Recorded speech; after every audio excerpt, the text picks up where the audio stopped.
the Newsroom Election Night Part 2. We're going to do the season finale recap, and then we're going to do the season wrap-up. First, the recap. This episode was packed with plot, Bob. I ended up with tons of notes. One thread was Taylor and Will sparring on air. We get a lot of action from this device. First, Taylor spills the beans about the senior staff resigning, so Will calls everyone to a meeting.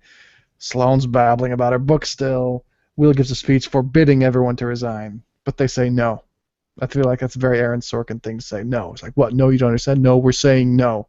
Remember, in the world of the newsroom, more integrity is the answer to every problem. That's how, and all the problems are brought on because these were just good people in bad circumstances. That's how I see it, too. But that leads us to finding out that Jane Fonda, who's high, is going to let Reese make the decision about accepting Charlie's and Will's resignations. And in the meantime, or maybe before that, Charlie sees everyone quasi-unanimous decision about whether to run the story about Petraeus resigning.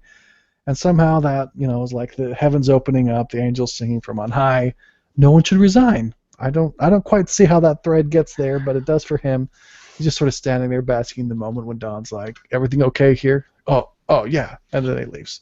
Everything is like meticulously timed so that like we get integrity, then we get like plot-driven move forward. We have an opportunity. No, more integrity, but we needed that thing to realize that we didn't want to, to take the other route, and we're one big happy family. And I don't know, like, I don't know how good your notes are, but I just remember watching this and I was like, wow, a lot happened in just like a perfect order of it happening exactly the way it needed to happen. Yeah. Well, is that what made Charlie change his mind? Was there anything else, or was it just that moment of everyone agreeing except Don, but then he finally agreed, but he wasn't happy about it? But that was just such a warm, fuzzy moment for Charlie that he knew they had to press him on. There was so much mind changing in this thing, like it was a freaking mind fuck, to be honest. Like we're gonna get to the whole McKinsey proposal thing that was back and forth and back and forth and back and forth, and like I feel like that was the theme of the episode, like it was that Woody Allen movie, Match Point, where there's the tennis ball that can go on either side of the net, and the whole movie could change based on that. I felt like Sorkin somehow, I know he had this all planned out exactly how he wanted, but he wanted every scene to be really close, and it ended up being the right way, but it just felt very manufactured. Yeah. Well, I mean, that's Aaron Sorkin for you, but yeah. So just the through line there. Charlie changing his mind made Will realize that Mac had done everything right in their relationship except for the things that she'd done wrong. Right.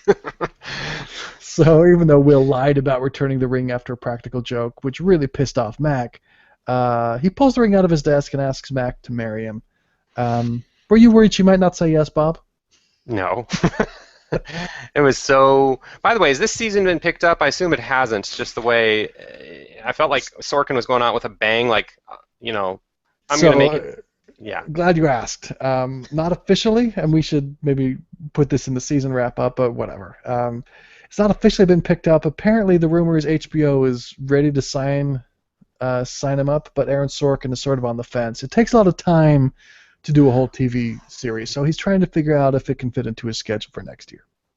Yeah, well, I mean, it did end happily ever after with like Disney dolphins coming out of the water and everything, so it could just end here. It'd be a great time for it to end. We don't really have any cliffhangers. I mean, talk about Breaking Bad tying up everything in a nice little bow. Wow, right. The Newsroom totally did. Okay, so... Where were we? Sorry.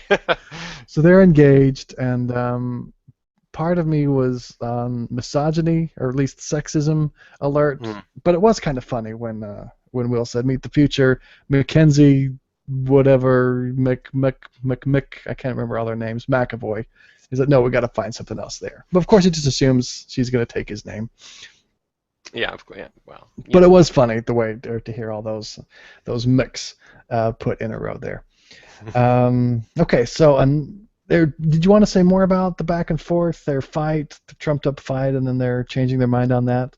I put as much in as I felt the need, but I think you made you pointed out that Reese was given the opportunity to make the decision, and I'm sure we'll get to that. But that was another back and forth. I just wanted to point out how many back and forth things there are, because last episode, Election Night Part 1, minutes earlier in the evening, I thought Reese had pretty much made up his mind a different way, but no, a series of events changed his mind too, and so there's just a lot of like, everything is like, but wait, it's not what you think it is, except for it is exactly what you think it is, because we're using this plot device 4 times in the same episode.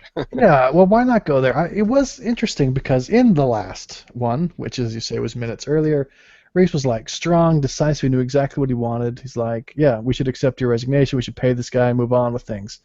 But now that he's making the decision, they make him look like this indecisive twit. He just, because he says he won't accept anyone's resignation, but that's just as well because no one's resigning anymore.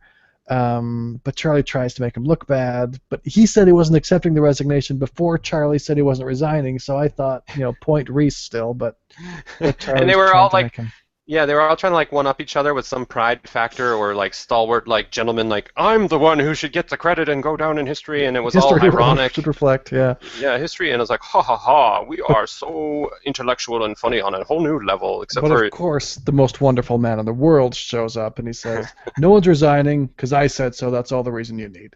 Yeah, and that was the sincere, non-ironic one, I guess. I guess. Anyway. So yeah. So another thread was Jim's mistake. He called the Michigan race when he meant to call the Mississippi race. On this night of all nights, when Charlie really needed there to be no mistakes. Were you worried about this, Bob? Were you worried this was going to bring down the whole crew? No. In fact, I was almost like looking for a curveball. I wanted to like Jim to fall on his sword and leave the show, and that be the token character that dies. For everyone else to celebrate, but no, he walks away just fine. Yeah, and what annoyed me as much as anything was, they talked to their projections lady, and she's like, no, I'm 100% sure that it's going to turn out to be right. It's just too close to really call, and so for appearance's sake, you shouldn't have called it, and you should take it back. So he knew he was going to turn out to be right. It's just the only line he had to ride was how to not come across too strong when the campaign called and said, wait, you called us but no one else did. He's like, no, trust me. There wasn't any real risk there. The stakes were so low. Yeah, stakes were low, and again, Mr. Sorkin, oh no, what's going to happen? Now the votes are the other direction. I hope in the last minute it changes back to the way that we wanted for the hero to win. Again, it's like, so many of these in one episode. Just have something bad happen, or don't do the teeter-totter every single time. Killing me. Or at least, why did you have to have the projections lady said, no, it's definitely going to be right? You could have said, it's probably going to be right. That would have upped the anticipation tremendously. Yeah. Oh, well. So, of course, you still have Sloane wondering who bought her book. Neil finds out that every bit was a pseudonym from a musical. And Sloane sees the poster in Don's office and knows it was him, so she walks into the control room, signs a book, and plants a kiss on him. Was that satisfying, Bob? Were you hoping they'd get together? Okay, so I have to time out, and yes, I fell for this cheese. Of all the cheesy ball stuff that's going on in the show, this one was the one that I'm like, oh, look, Don and Sloane got together. I actually want the good-looking guy and good-looking girl to get together in this case. All the rest of them were so over the top, back and forth, and drawn out for frickin' ever through the whole show, both seasons. Which I was gonna say oh, it's only been 2 seasons. But Sloane and Don, there was some tension there for a while, but it was always understated and played at the normal level that Sorkin needs to learn how to write at, rather than the extreme level that is every other relationship. So I actually like this one. I did too, actually. I'll admit that I did too. I didn't even have to convince you. Sorry. So let's see. Hallie notices Maggie's hair, and instantly she realizes Maggie cut it herself. And what's more, that's very alarming. Very. Because women or something, right? This is a code for, women don't cut their own hair, and when they do, there's a code that you do that when you're asking for help because you're in trouble, because you're a woman. And you can tell instantly just by seeing someone over Skype for 2 seconds. Right. If a guy cuts his own hair, I wonder what that means. It's probably what the fuck? Nobody, what? Anyway, so Jim investigates, just he gets the key from Hallie, and he confirms it. and apparently that African boy had never seen blonde hair before, and so Maggie, she cut it. Now her hair has been a through line from the very first episode. How did you feel about finally getting the full resolution and seeing that whole story play out? Oh God, it was an eye roller. It was just so like, and then she gets her resolve with her roommate. Oh, you guys need to talk, and Jim like in his like quadrilateral love relationship of like, oh, I'm gonna get the roommates to talk and become friends, and I've got a new girl, and the hair makes sense now. It's insane what happened. We should all understand why she would cut her own hair. It's not her fault. I didn't care for this at all. I could have done without all of it. They could have just left it open-ended, and I would have forgotten practically. Yeah, yeah, but I've had a lot of questions and just felt confused about her hair a lot during the season. Well, But that's true. I guess this is what It's we were waiting for. Yay! distracting. Yay, we figured it out, or they let us know. Thanks. But by the end, everyone lives happily ever after. No one's worried about credibility anymore. I'm not quite sure what changed, but Or the what lawsuits that were like ridiculously over the top to start with, but now they're no big deal. yeah. It's no big. We'll figure it out. But Will and Mac are engaged. Don and Sloan like each other. Jim's mistake doesn't bite them. Mac's Wikipedia page gets fixed Yeah. because it turns out that Jim giving Hallie the Romney interview turns out to be something that made her feel okay with writing that article. So it works out for the best, even though it seemed like a mistake. It turns out to be a good thing. Yeah. It's a beautiful Christmas story, Bob. What can I Yeah, say? I'm pretty sure there were fireworks going on in the background, but I couldn't see them. But wow, like I just am so happy for all of these rich people who figured out life. Yeah. Anything else you want to say in the recap before we get to the season wrap up? It was fun recapping, I'll tell you that much. It was good. It's been fun recapping all season. In fact, if it gets you riled up, it's way better than not making you feel anything at all. That's true.